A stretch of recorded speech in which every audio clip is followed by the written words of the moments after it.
संत मत धारा आपकी सेवा में प्रस्तुत।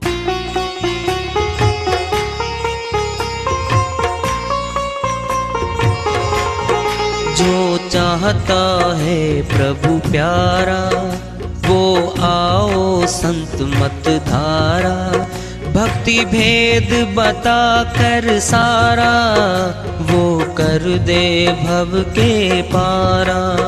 जो चाहता है प्रभु प्यारा वो आओ संत मत धारा, भक्ति भेद बता कर सारा वो कर दे भव के पारा। जो चाहता है प्रभु प्यारा।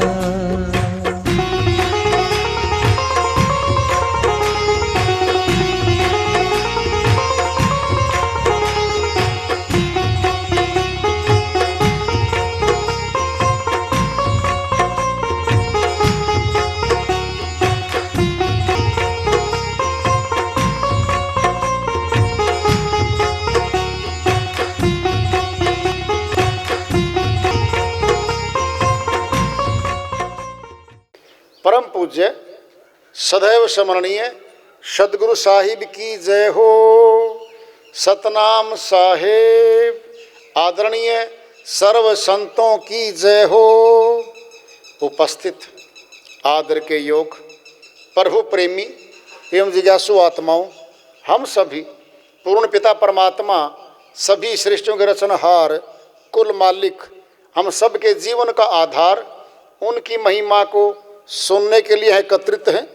मेरी सभी से अर्ज है कि मैं कोई जगत गुरु नहीं, कोई महाराज नहीं, कोई महामंडलेश्वर नहीं, मैं केवल सभी संतों की चरणों की धूल हूँ और आपका भक्ति मार्ग में सहायक हूँ। मैं अपनी सीधी साधी टूटी फूटी भाषा में, संदूकड़ी भाषा में भक्ति भेद के गुड़ रहस्यों को उजागर करने वाले विचार आपके समक्ष रख रहा हूँ। यदि अच्छे लगे अपनाएं, नहीं तो गैर जरूरी समझकर विसार दें। हाँ, सत्संग ही एकमात्र प्रभु प्राप्ति का विद्यालय है, विश्वविद्यालय है ये। और हम सभी सत्संग में आए हुए हैं। हम जिज्ञासु तभी तो आए हैं। हम पिछले सत्संगों से वार्ता करते चले आ रहे हैं कि चेतावनी से प्रभु प्राप्ति की ओर। इस अध्याय को, इस वार्ता को आज फिर आगे बढ़ा रहे हैं। पाँव पसार्यो तू पड़ो, उदय भयो है भोर, जागी देखी चल दिए तेरे साथी और। कबीर साहिब अपनी श्रीवाणी में चेता रहे हैं, हे मनुष्य, अज्ञान निंद्रा में आप सो रहे हो, जागो, देखो। गली में जब चलोगे कुछ लोग मिलेंगे आपको, वो बताएंगे कि फलां आपका मिलने वाला था, वो रात को चल बसा, गुजर गया वो। फिर आगे चले, तीसरी गली में निकले, फिर पता लगा कोई गुजर गया है। जागी देखी चल दिए तेरे साथी और। क्या ये मृत्यु लोक है? काल पुरुष यहाँ का राजा है। मृत्युएं आ रही हैं, समय कोई तय नहीं है कब आएगी। दूसरे की छोड़ें, अपनी ले ले कि कब आएगी। खुद को ही नहीं पता है कि कब आएगी, क्या लेने आएगी। वो मकान को छोड़ देती है, धन संपदा छोड़ देती है, किसको लेने आती है मौत? सोचो, देखो, हमारे शरीर को भी नहीं ले जाती वो, केवल आत्मा को निकालती है। आत्म शक्ति को निकाल लेती है इसमें से। यह शरीर वहीं पड़ा रहता है। यह शरीर राजा का हो, गरीब का हो, किसी दुकानदार का हो, चाहे साहूकार का हो, चाहे किसी का भी हो, फिर इसका नाम है मुर्दा। जो भी आता है एक ही बात बोलता है, मिट्टी संगवाओ, मिट्टी में मिलाओ, बस। इस शरीर में रहने वाली शक्ति जिसको आत्मा कहते हैं, वह निकलती भी नहीं दिखाई दी किसी को। निकल के कहाँ गई है इसका भी मालूम नहीं। यही प्रश्न हमारा महत्वपूर्ण प्रश्न है सभी का, कि हमारे अंदर आत्म शक्ति बैठी है। उस आत्म शक्ति के रहने से हम जिंदा हैं, सभी काम कर रहे हैं, सभी के नातीदार हैं हम, किसी विशेष पद पे आसीन हैं हम। आत्म शक्ति निकल जाएगी, यह शरीर गिर जाएगा, यह काम नहीं करेगा। फिर क्या करेंगे इसका? सनातन में दाह संस्कार करते हैं, मुस्लिम और ईसाइयों में मिट्टी में दफना देते हैं। मिट्टी में मिट्टी तो मिला दिया, लकड़ियों में दाह संस्कार करके राख बना देते हैं। मिट्टी ही तो है, मिट्टी में दबा देना, मिट्टी में मिला देना। फिर इतना ही कार्य था क्या इस शरीर का? कौन था ये जो बोलता है, जो शरीर में रहता है? न तो वो हकीकत में परिवार वालों को दिखता, शरीर दिख रहा है घूमता हुआ, घर में घूम रहा है, बाजारों में घूम रहा है, काम कर रहा है। जो शरीर में बैठ के असली में काम कर रहा था वह तो दिखाई नहीं दिया परिवार वालों को। अब आ जाए हम अपने को, क्या हमने देख लिया?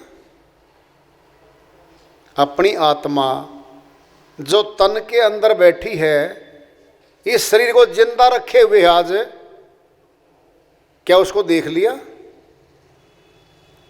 प्रश्न है, सबसे बड़ा प्रश्न हमारे लिए ये। हमें जीवन दे रहा, सब कुछ बनाए हुए है वो हमें, और हम उसी को नहीं देख पा रहे। कैसे देखेंगे? अगर बारी आंखों से दिखता होता आत्मा की शक्ति, तो सबको दिख चुकी होती, सभी देख लेते उसको। तो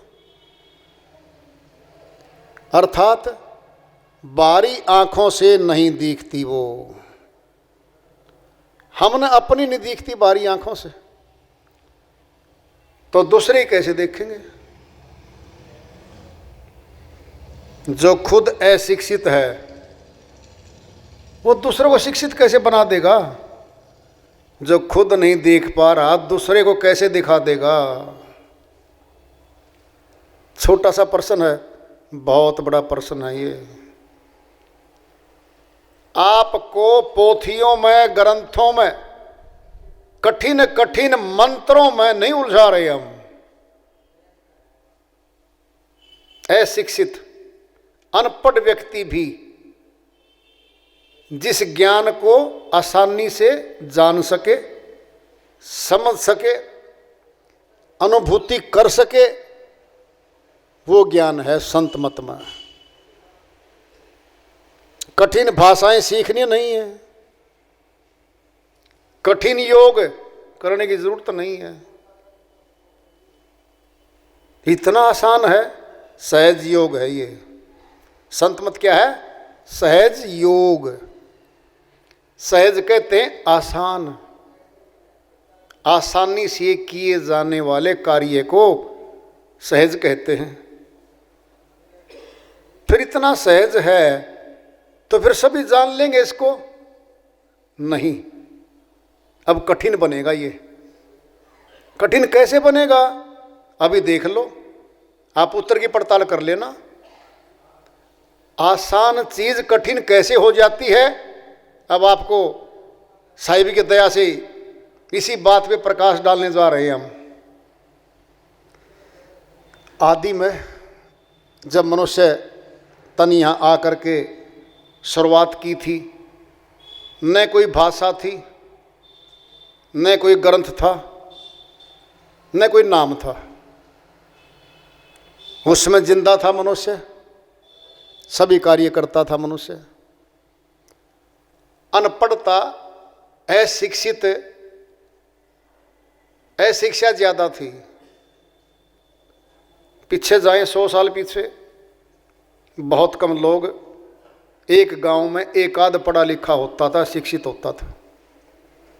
चिट्ठी आती थी बाहर से पढ़वाने के लिए किसी अध्यापक के पास, किसी डाकखाना कर्मचारी के पास या किसी अधिकारी के पास जाके पढ़वाते थे और उसी से लिखवाते भी थे। अशिक्षा बहुत ज़्यादा थी। अब तुम एक प्रश्न पैदा करो, अगर शिक्षित ही प्रभु भक्ति कर सके तो फिर अशिक्षित तो नहीं कर सकते। जो अशिक्षित है, अनपढ़ है, वो तो गया। लिख दो कि अशिक्षितों के लिए परमात्मा की भक्ति वर्जित है। कहीं लिखा पाया आपने? मंदिरों में, गुरुद्वारों में, किसी धार्मिक स्थान पे, किसी भी स्थान पे, तीर्थों पे कहीं ये बात लिखी पाई हो आपने कि अशिक्षित व्यक्ति प्रभु भक्ति नहीं कर सकता? टटोल लो। हमने भी खूब भ्रमण किया है, बहुत दूर तक गए हैं, बहुत तीर्थ स्थानों पे भ्रमण किया है, कहीं नहीं लिखा नहीं पाया ये बात, अशिक्षित व्यक्ति प्रभु भक्ति नहीं कर सकता। कहीं नहीं लिखा पाया। इसका अर्थ क्या है? कर सकता है। फिर इसकी पुष्टि कहां से करवाएं? संतों से करवाओ, ऋषियों मुनियों से करवाओ, जो उसके विशेषज्ञ रहे, एक्सपर्ट रहे, जो वो जो बोलेंगे। अगर मेडिसिन डॉक्टर के पास जाएंगे, दवाई है, बीमारी है, जो डॉक्टर दवाई लिख के दे रहा है, हम डॉक्टर के लिखने पे दवाई खरीद के प्रयोग कर रहे हैं।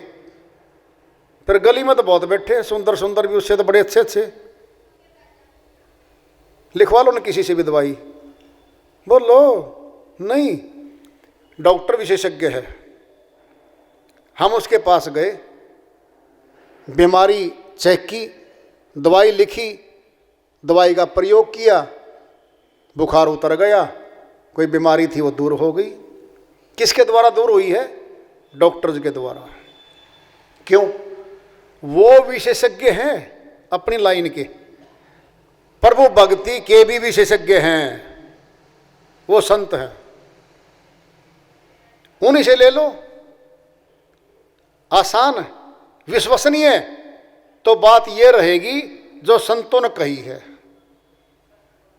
बड़े भाग्य मानुष तन पावा, सुर दुर्लभ सद ग्रंथन गावा, साधन धाम मोच करी द्वारा, पाइने जेही परलोक संवारा। शिरोमणि गोस्वामी जी महाराज, जिन्होंने रामचरितमानस लिखा, रत्नावली लिखी, बहुत पुस्तकें लिखी हैं, वो अपनी श्रीवाणी में कहते हैं, बड़े भाग्य मानुष तन पावा। बड़े भाग्यशाली हैं जिनको मनुष्य का तन प्राप्त हुआ है। सुर दुर्लभ सद ग्रंथन गावा। इसी बात को, कौन सी बात को? बड़े भाग्य मानो स्तन पावा।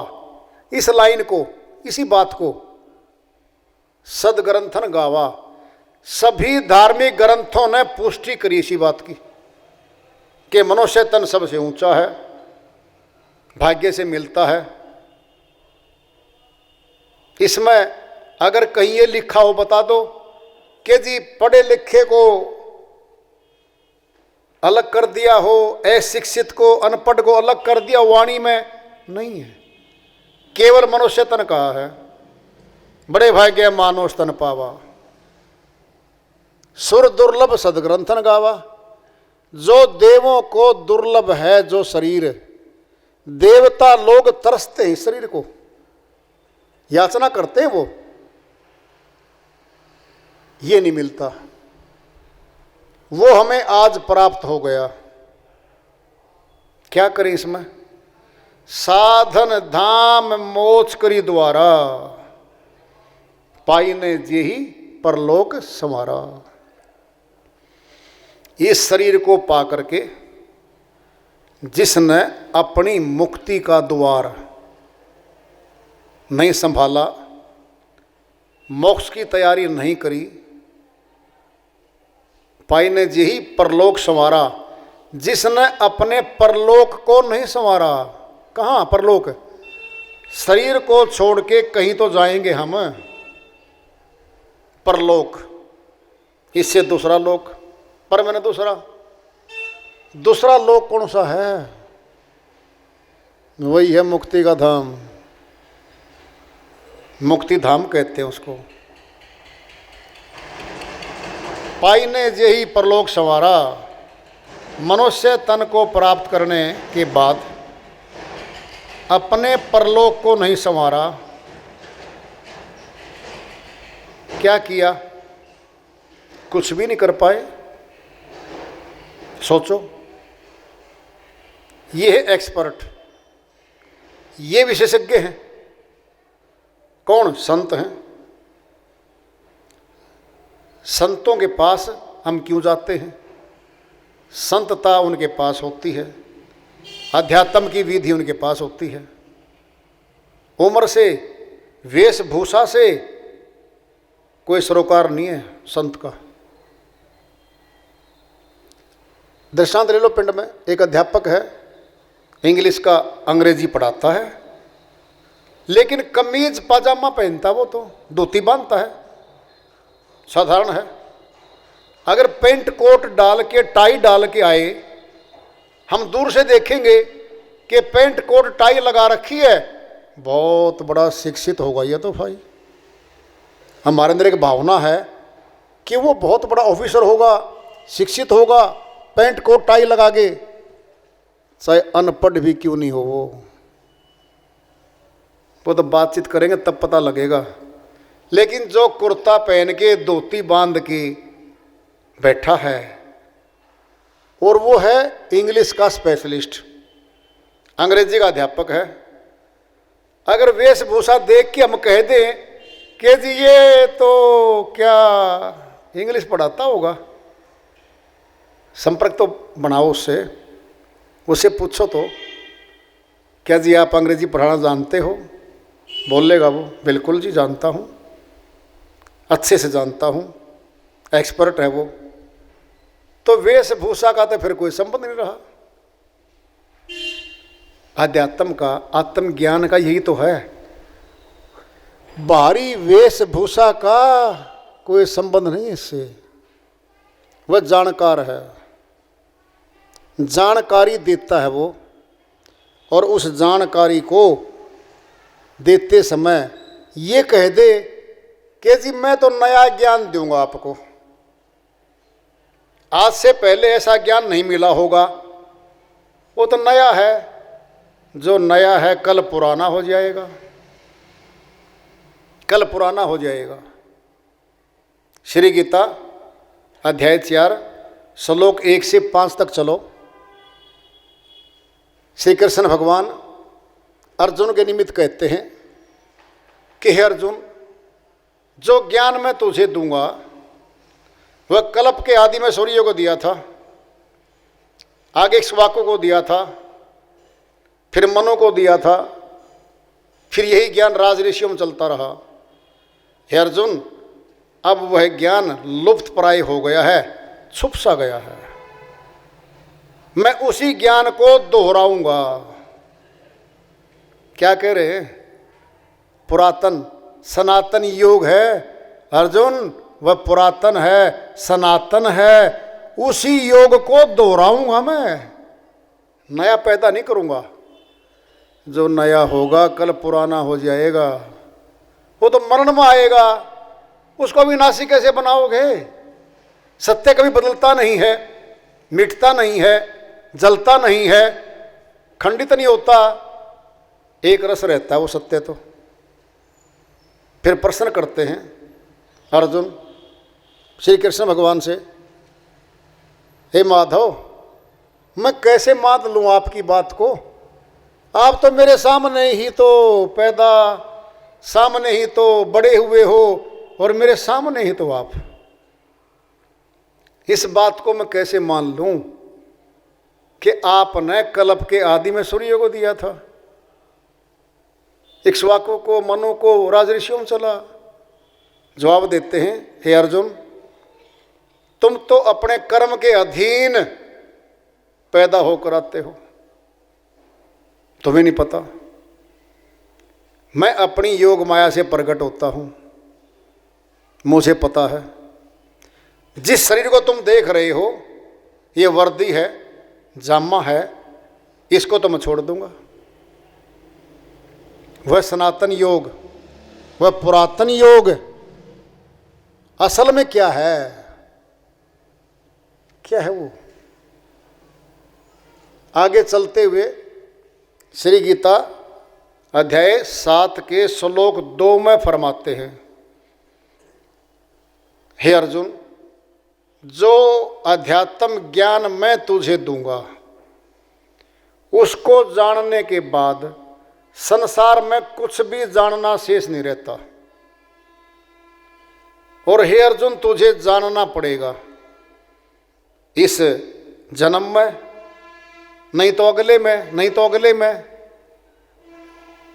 कहा है, I shall give you the spiritual knowledge with practical realisation, knowing which nothing will remain to be known in this world, and it is to be known by you, O Arjun, in this life, in future, so long on। ये जानना पड़ेगा तुझे भाई। इस जन्म में जान लेगा, जल्दी काम होगा। अगले जन्मों में जाएगा, क्या पता कब होगा। प्रैक्टिकल, थ्योरी में नहीं है। श्री गीता थ्योरी में नहीं है, पठन पाठन में नहीं है। सुनो ध्यान से, नाना शास्त्र पठे न लोके, नाना देवत पूजनम, आत्म ज्ञान बिना हे पार्थ सर्व कर्म निरर्थकम। हे अर्जुन, नाना प्रकार के शास्त्रों का पाठ कर ले कोई, और नाना प्रकार के देवताओं की पूजा भी कर ले कोई, आत्मज्ञान तो नहीं हुआ। ये सब व्यर्थ गया, ये सारी कार्रवाई व्यर्थ गई। नाना प्रकार के शास्त्रों का पाठ कर लिया, नाना प्रकार के देवताओं की पूजा कर ली, आत्मज्ञान बिना हे पार्थ सर्व कर्म निरर्थकम। आत्म दर्शन के बिना हे अर्जुन ये सभी कुछ किया धरा जो था तेरा व्यर्थ गया, व्यर्थ गया, ये व्यर्थ गया। अगर श्री कृष्ण भगवान को हम भगवान मानते हैं, महत्वपूर्ण मानते हैं, फिर जो उसने कहा है श्री गीता में, फिर उसको माने। बोलो, कुभगत और सुभगत दो है सामने। कुभगत कौन होता है? जो श्री गीता में कहा है श्री कृष्ण भगवान ने वह नहीं करता और मनमानी पूजा करता है। वह कुभगत है। सुभगत कौन है? जो कहा है श्री गीता में उसके अनुकूल करता है, प्रैक्टिकल, वह सुभगत है।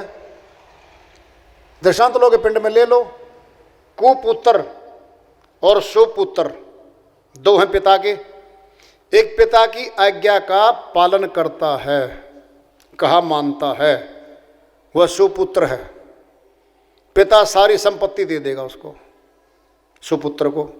एक है कुपुत्र, पिता की बात नहीं मानता, आज्ञा पालन नहीं करता, मन मर्जी से उसके विरुद्ध चलता है। बोल लो फिर। बाप अखबार में निकलवाएगा कि फला पुत्र तो मेरा है लेकिन मेरी कहे में नहीं है, मेरी आज्ञा का पालन नहीं करता, उसके लेन देन से, उसके व्यवहार से मेरा कोई सरोकार नहीं है और मैं उसको अपनी संपत्ति से बेदखल करता हूं। 100-200 खबरें अखबारों में इसी प्रकार की रोज छपी आती हैं। कुपुत्र को अपने पिता ने बेदखल कर दिया और सुपुत्र को सब कुछ दे दिया, संपत्ति दे दी। अब ला लो कुभगत और सुभगत। जो श्री कृष्ण भगवान का सुभगत है, उनकी बताई गई आज्ञा का पालन करता है, श्री गीता वाली, वह सुभगत है। क्या मिलेगी? भक्ति की शक्ति मिलेगी। जो कुभगत है उसको भक्ति की शक्ति नहीं मिलेगी। विचार तो हम न करना है। इन सारी बातों का पता कहाँ चलेगा? सत्संग में आने से लगेगा पता। जब सत्संग में आएंगे हम, ये सारी वार्ता, सारी श्रीवाणियाँ सत्संग में आती हैं, खुलासा होता है, इनकी व्याख्या होती है, समझाया जाता है जीवात्मा को बार बार कि ये ग्रंथों में लिखा है, ये महापुरुषों ने संतों ने कहा है और ये प्रैक्टिकल है। ये सारी बातों का खुलासा केवल सत्संग में होता है और हम सभी सत्संग में आए हुए हैं।